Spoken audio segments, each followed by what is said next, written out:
அத்தியாயம் 4. பேரரசன் மகாபலி. ராவணன். நடுங்கியபடியே நாங்கள் ஒரு குகைக்குள் நின்று கொண்டிருந்தோம். யாரோ அங்கு வருவதற்காக நாங்கள் காத்திருந்தோம். அக்குகையின் ஆழங்களில் இருந்து சத்தங்கள் வந்து கொண்டிருந்தன. திடீரென்று எல்லா சத்தங்களும் நின்று போய் ஓர் அச்சுறுத்தும் அமைதி அங்கு நிலவியது. என் இதயம் வேக வேகமாக அடித்து கொண்டிருந்தது. விபீஷணன் அழுது கொண்டிருந்தது எனக்கு தர்ம சங்கடமாக இருந்தது. என் இளைய சகோதரனைக் கண்டு என் மனம் இறங்கியது. உலகின் நடைமுறைகள் எதையும் அறியாத சூதுவாதற்ற ஒருவனவன். அப்போது அதிர்வுடன் கூடிய ஆழமான குரல் ஒன்று எங்கள் கண்களில் கட்டப்பட்டிருந்த பட்டிகளை அவிழ்க்குமாறு ஆணையிட்டது. அவை அகற்றப்பட்டவுடன் குகைக்கு உள்ளே நிலவிய இருட்டிற்கு எங்கள் கண்கள் தம்மை பொருத்தி கொண்டன. ஒரு பெரிய கல் நாற்காலியில் மிக வயதான ஒரு மனிதர் அமர்ந்திருந்ததை நான் பார்த்தேன். அவர் எங்களை தீர்க்கமாக உற்று பார்த்தார். பதிலுக்கு நான் என் தலையை நன்றாக உயர்த்தி அவரை முறைத்து பார்த்தேன். வார்த்தைகளால் விவரிக்கப்பட முடியாத ஒரு சாந்தம் அவரது முகத்தில் ஒளிர்ந்தது. அவரது ஒட்டுமொத்த முகத்தையும் ஆட்கொண்ட ஒரு புன்னகை அவரது முகத்தில் மெதுவாக மலர்ந்தது. அவரது புன்னகை ஆண்டாண்டுகால ஞானத்தை தெரிவித்தது. அவர் யார் என்பது மெல்ல மெல்ல எனக்கு புரியப்பட தொடங்கியது.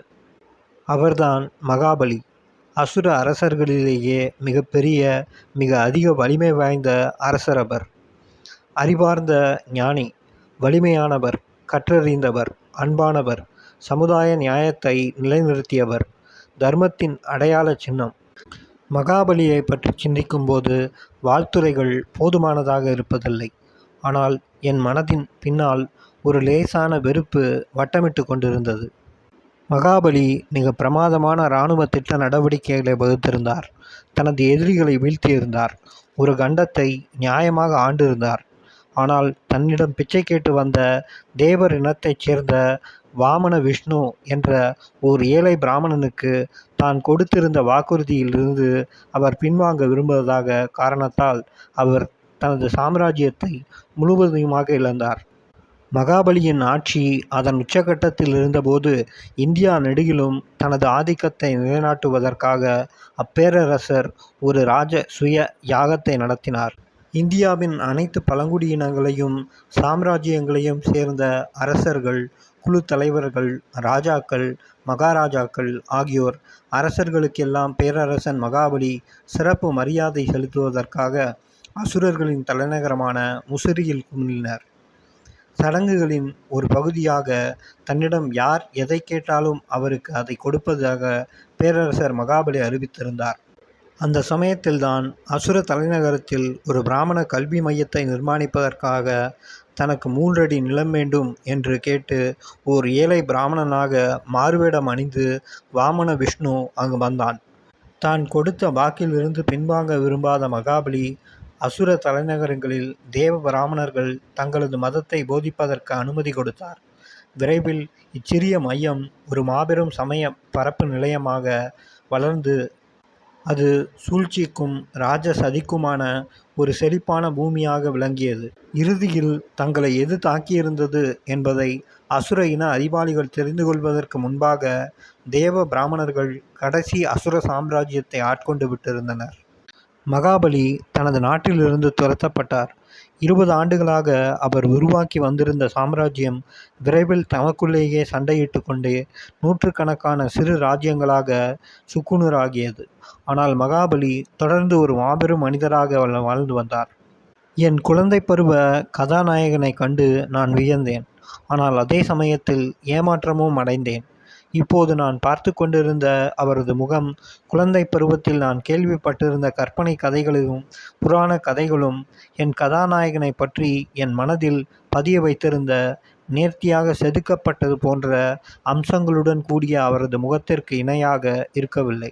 கடந்த ஒரு சில வாரங்களாக நாங்கள் உன்னை கண்காணித்து வருகிறோம். யாரும் துணிந்து கால் வைக்காத இந்த பகுதிகளுக்கு நீ எதற்காக வந்தாய்? இவை ஆபத்தான காலகட்டங்கள். உன்னை போன்ற முட்டாள்கள் அங்கும் இங்கும் சுற்றித் திரிவதற்கான இடம் இதுவல்ல. ஆழமான குரல் குகையின் ஊடாக பெரிதாக எதிரொலித்தது. எனது கடந்த கால மயக்கத்திலிருந்து என்னை மீட்டு கொண்டு வந்தது. நான் என் முன்னால் இருந்த அந்த மாபெரும் ஆன்மாவை குனிந்து வணங்கி பேரரசரே, நாங்கள் செல்வத்தை தேடி வந்துள்ளோம். தென்கடலில் உள்ள இலங்கை எனும் முத்துத்தீவைச் சேர்ந்தவர்கள் நாங்கள் என்று கூறினேன். அதை கூறியபோது என் பூர்வீகத்திலிருந்து என்னால் தப்ப முடியவில்லை. எங்களது முகவரிகள் கூட கடன் வாங்கப்பட்ட ஒன்றுதான். கைகேசியின் மகன்கள் நாங்கள். குபேரன் எங்கள் மாற்றாந்தாயின் மகன். என் பெயர் ராவணன். இவர்கள் எனது சகோதரர்கள் கும்பகர்ணன் மற்றும் விபீஷ்ணன் என்று கூறினேன். அவரது வயதான கரடுமுரடான முகத்தில் ஒரு சிறு கோபம் ரேகை படர்ந்தது. அவரது பரந்த நெற்றி மீது ஆழமான சிந்தனை வரிகள் தென்பட்டன. அவரது குரலில் ஒரு தெளிவான கடுமை இருந்தது. ராவணா, உன்னுடைய பிரபலத்துவம் உனக்கு முன்பாகவே இங்கு வந்து சேர்ந்து விட்டது. நான் சந்தேகித்தது சரிதான். கடந்த சில வருடங்களாக நீ செய்து வந்திருந்த மோசமான காரியங்கள் பற்றிய தகவல்களை எனது உளவாளிகளிடம் கொண்டு வந்து சேர்த்தனர். உன்னை போன்ற மூர்க்கர்கள் அசுர பழங்குடியில் பிறந்தது துரதிருஷ்டவசமானதுதான். நீ உன்னை ஒரு வீரன் என்று அழைத்து கொள்கிறாய். கடந்த 8 நாட்களாக எனது ஆட்கள் உன்னை பின்தொடர்ந்து கொண்டிருந்தனர். கடந்த வாரத்தில் அவர்களால் உன்னுடைய குரவலையை பலமுறை அறுத்திருக்க முடியும். உன்னுடைய இந்த ஒட்டுமொத்த தகுதியின்மைக்கு உன்னுடைய கலப்பின இரத்தம்தான் காரணம் என்று நான் நினைக்கிறேன். ஒரு கோமாளி போல நடந்து கொள்வதை விட்டுவிட்டு நீ உன் இதயத்தில் கொழுந்துவிட்டு எரிந்து கொண்டிருக்கின்ற லட்சியத்திற்கு மதிப்பு கூட்டும் வகையில் எதையாவதேனும் செய். கோபம் என்னுள் எழுந்தது. நான் எதற்கும் லாயக்கற்றவன் என்று கூறுவதற்கு தோற்றுப்போன இந்த கிழவருக்கு என்ன உரிமை இருந்தது? ஆனாலும் அவர் கூறியது முழுக்க முழுக்க உண்மை என்பதை நான் அறிவேன். அதனால்தான் அது என்னை கோபப்படுத்தியது. பலவீனமான உணர்ச்சிகள் என் மனதிற்குள் குறுக்கும் நெடுக்குமாக பளிச்சிட்டன. அந்த பேரரசருக்கு முன்னால் முற்றிலும் செயலிழந்தவனாக நான் நின்றேன். நான் நிர்வாணமாக ஆக்கப்பட்டது போல உணர்ந்தேன். அவரது பார்வை ஒரே சமயத்தில் எனக்குள் கோபமூட்டியதையும், எனக்கு சவால் விட்டதையும், எனக்கு இதமளித்ததையும், என்னை அச்சுறுத்தியதையும் என்னால் உணர முடிந்தது. நீ இவ்வுலகத்திற்கு சிறிதளவு நிச்சயம் பயன்படக்கூடும்.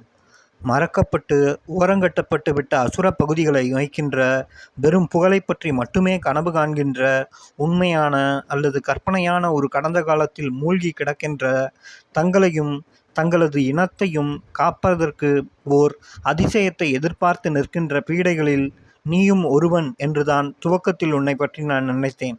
ஆனால் ராவணா, உன்னுள் ஒரு தீப்பொறியை என்னால் பார்க்க முடிகிறது. அது ஒரு சிறிய பொறிதான். ஆனாலும் அது ஒரு தீப்பொறி. சரியான காற்று வீசும்போது கொழுந்து விட்டெறியும் ஒரு நெருப்பாக அதனால் ஆக முடியும். நீ நம்முடைய அபலமான மக்களுக்கான எதிர்காலமாக விளங்கப் போகிறாயா அல்லது அவர்களுக்கான சாபமாக மாறப்போகிறாயா என்று எனக்கு தெரியாது.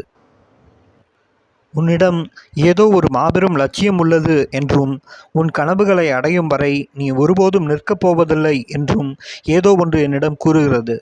நிலை கொள்ளாமலும் திக்கற்று இருக்கின்ற உன் மனதிற்குள் எந்த சக்தி ஒளிந்திருக்கிறது என்று உனக்கு தெரியாது. முறையான பயிற்சியும் வழிகாட்டுதலும் உனக்கு கொடுக்கப்பட்டால் தீவினைக்கு அஞ்சாத ஓர் எதிரியின் பாதங்களுக்கு அடியில் நசுக்கப்பட்டு கொண்டிருக்கின்ற நமது கோடிக்கணக்கான மக்களுக்கான விமோசனமாக உன்னால் ஆக முடியும் என்ற ஒரு சிறுதுளி நம்பிக்கை என்னுள் துளிர்விடுகிறது. ராவணா, மகாபலியின் எளிமையான இந்த உறைவிடத்திற்கு உன்னை நான் வரவேற்கிறேன். நீ விரும்பும் வரை நீ இங்கு இருந்து கொள்ளலாம்.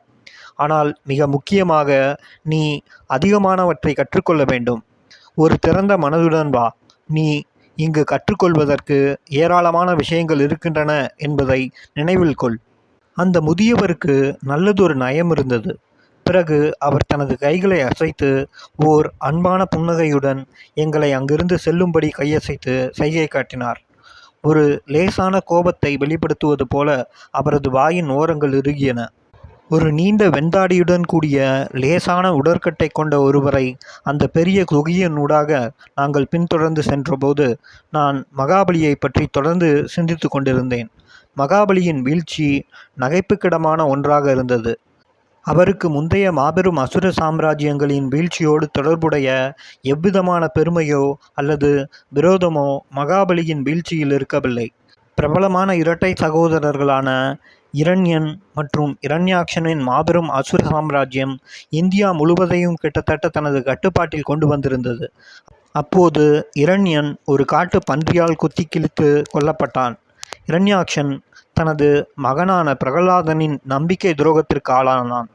தேவர்களின் அரசனான இந்திரனுடன் சேர்ந்து பிரகலாதன் சூழ்ச்சி செய்திருந்தான். பிரகலாதன் ஒரு பலவீனமான அரசன். அவரது சாம்ராஜ்யம் விரைவில் சின்னாபின்னமாகியது. அவன் தனது நாட்டு மக்கள் மீது கடும் வரிகளை விதித்து ஆட்சி செய்தான். விவசாயம் மேய்ச்சலும் சீரழிந்தன. வர்த்தக சங்கங்கள் வேறு இடங்களுக்கு பெயர்ந்தன. கலை மடிந்தது. இதற்கிடையே ஒரு புதிய தொல்லை அங்கு புகுந்திருந்தது. பரசுராமன் என்ற பிராமணன் தான் அத்தொல்லை. எல்லாவற்றையும் துவம்சம் செய்யக்கூடிய ஒரு கோடாலியுடன் கூடிய ராமன் அவன். தெற்கில் பயங்கரமான தாக்குதல்களை நிகழ்த்துவதற்காக ஒரு கொள்ளையர் கூட்டத்தை உருவாக்கியவன் அவன். பரசுராமன் ஒரு இடத்தை வெற்றி கொண்ட போதெல்லாம் அங்கு பிராமணர்கள் மிக உயர்ந்த பதவியை வகிப்பதை அவன் உறுதி செய்தான். மலையர்கள் அல்லது வண்ணான்கள் போன்ற முந்தைய பூசாரிகள் அனைவரும் நகரங்களில் இருந்து கிராமங்களுக்கு விரட்டி அடிக்கப்பட்டனர்.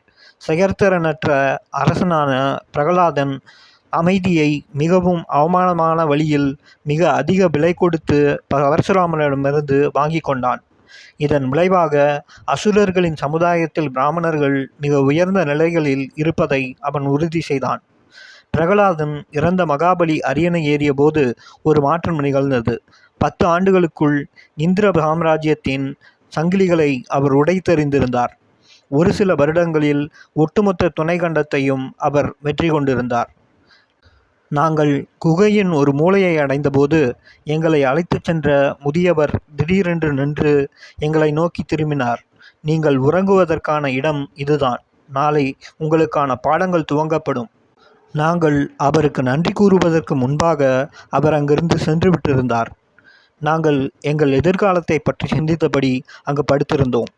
நான் எனது தாயாரையும் சகோதரியையும் பற்றி தொடர்ந்து நினைத்து கொண்டே இருந்தேன். செங்குத்து பாறை மீது இருந்த எங்களது சிறிய குடிலை எந்த சூறாவளி அடித்து சென்றிருக்காது என்று நான் நம்பினேன். அகோர பசியுடன் இருந்த எங்களுக்கு எங்களது அண்டை வீட்டார் கொடுத்த பழைய கெட்டுப்போன உணவு கூட நன்றாக ருசித்த எனது அவலமான குழந்தை பருவத்தை நான் நினைத்து பார்த்தேன். என் மாற்றாந்தாயின் மகனின் அரண்மனையில் நாங்கள் நால்வரும் பன்றிகள் போல நன்றாக தின்ற பிறகு வயிற்று வலியால் அவதிப்பட்ட நாளை நான் நினைத்து பார்த்தேன். நெய் மற்றும் பழங்கள் பரிச்சயப்பட்டிராத எங்களது வயிற்றுகள் அவற்றை எதிர்த்தன. சுமார் 1 வார காலம் நாங்கள் உடல் நலமின்றி இருந்தோம். என் தாயாரின் தேம்பல்கள் என்னுள் ஏதோ ஒரு மென்மையான இடத்தை தொட்டன. எங்கள் அவல நிலையையும் எதிர்காலத்தில் நாங்கள் எதிர்கொள்ளவிருந்த போராட்டத்தையும் சின்னாபின்னமாக்கப்பட்டிருந்த எங்களது கடந்த கால நம்பிக்கைகளையும் எங்களது மக்களையும் எங்களது இனத்தையும் நினைத்து நான் அழுதேன். நிராதரவான எங்கள் நிலை குறித்தும் எங்களுடைய விரக்திகள் மற்றும் சீரழிந்த வாழ்க்கை குறித்தும் நான் கண்ணீர் வடித்தேன். எங்கள் தோலின் கரிய நிறம் குறித்து கூட நான் அழுதேன். எங்களுடைய அறியாமை குறித்தும் எங்களது மக்களின் கற்பனையான புகழை பற்றியும் நெகிழ்வூட்டும் மலரும் நினைவுகள் குறித்தும் நான் தேம்பினேன். ஏழ்மையை துணிச்சலுடன் எதிர்கொண்ட எங்களது வீர பிரபாவத்தையோ அல்லது ஒரு லட்சியத்திற்காக இறப்பது என்று எங்களுடைய மக்கள் கொண்டிருந்த அசட்டு துணிச்சலுடன் கூடிய தீர்மானத்தையோ கண்ணீரால் துடைத்தெறிய முடியவில்லை. இவ்வுலகின் பெருமையிலிருந்து முற்றிலும் பாதுகாப்பாக இருந்த எனது மாற்றாந்தாயின் மகனை போன்ற மக்களின் இரக்கமற்ற கல்மனங்கள் அந்த கண்ணீரால் அடித்துச் செல்ல முடியவில்லை. பிறகு நான் எனக்காக அழுதேன்.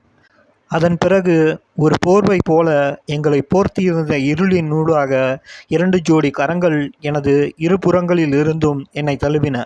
என் வாழ்க்கையை பணயம் வைத்தாவது நான் காப்பாற்றுவேன் என்று நான் உறுதி பிரமாணம் எடுத்திருந்த எனக்காக தங்களது உயிர்களை கொடுப்பார்கள் என்று நான் நம்பிய என்னுடைய சகோதரர்களின் களைத்துப்போன கைகள்தான் அவை.